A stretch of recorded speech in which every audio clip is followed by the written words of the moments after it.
可以肯定的是，我国目前1000吨以上的大中型海警船已经超过了100艘，事实已经证明了我们的实力，钓鱼岛已经牢牢地被我国所控制和管辖。各位网友大家好，欢迎来到包明说。这期的话题我说的是美媒认为中国海警正在变得越来越像一支海军。美国媒体和政界对中国的看法呢，一直在中国崩溃论和中国威胁论之间游离。最近这些年呢，流行以中国威胁论为主，比如美国海军就一直宣称中国海军的主力舰艇的数量已经超越了美国海军，因此需要国会的拨款大力建造新舰。但是说实话，中国海军虽然在最近10几年间获得了飞速的发展，但是从总吨位上看，还仅仅是美国海军的大约一半。去年11月，美国海军曾经向国会提交了一份中国军力报告，说中国海军的总吨位大约是200万吨多一点，而美国海军呢，则达到了450万吨。我们仅仅是在家门口作战，有一定的优势而已。这还没完，美国国家利益网站最近刊文说，中国拥有世界上规模最大的海岸警卫队，越来越像一支海军，承担的任务种类也越来越多样化。美国媒体无非又是在宣扬中国威胁论，渲染中国在南海和东海欺凌周边国家。但事实上我们在过去几年里看够了美国和他的盟国的军舰和海警船在南海和东海耀武扬威，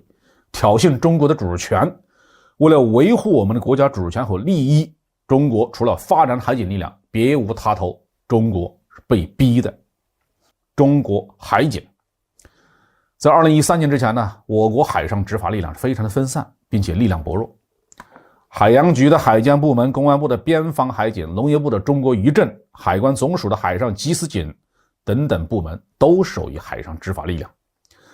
但是各个部门职能单一又重复建设，拥有的大型执法船的数量极少，无法在沿海地区执行任务。2010年，我乘坐的海监船沿着九丹线呢，进行了一次极为难得的南海战场考察，深感中国海洋执法力量建设的急迫性，真的可以叫做刻不容缓。当时我乘坐的那种吨位在3000、4000吨以上的船，当时的海警很少，只有几条。2012年爆发的钓鱼岛事件给中国敲响了警钟。由于日本是海洋立国海警力量十分强大，在2013年之前都能够有效地控制钓鱼岛。中国通警司通在2013年国务院重新组建了国家海洋局，国家海洋局以中国海警局的名义开展海上维权执法，统一指挥调度海警队伍。2018年呢，全国人大常务委员会决定国家海洋局领导管理的海警队伍转立武警部队，组建中国人民武装警察部队海警总队。后来的军改中，包括海警总队的武警部队统一律守中央军委统一指挥领导，从此中国海警走上了大发展的道路。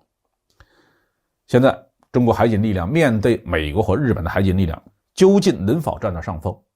那我们先来看看美日海警的实力。根据日本海岸警卫队2020年的报告，日本海警呢拥有1000吨以上的中大型巡逻船121条，拥有1000吨以下的小型巡逻船呢234艘，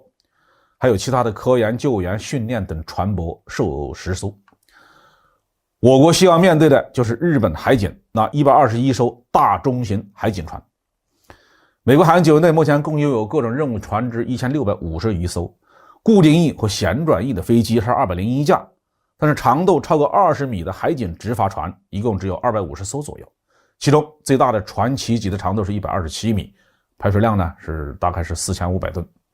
计划建造11艘，目前只有9艘服役。下一等级的高等续航能力船舶和中等续航能力船舶共有26艘，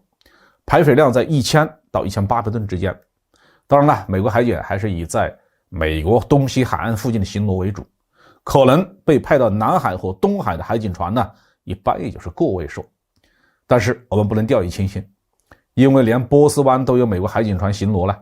美国海警正在成为美国海军保护下的打手。那中国海警的实力如何呢？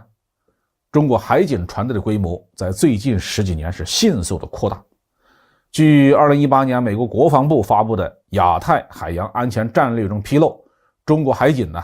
拥有500吨以上的船舶是205艘，其中1000吨以上的95艘。中国更是在最近几年服役了2艘排水量达到 1.2 万吨级的巨型海警船2901号和3901号，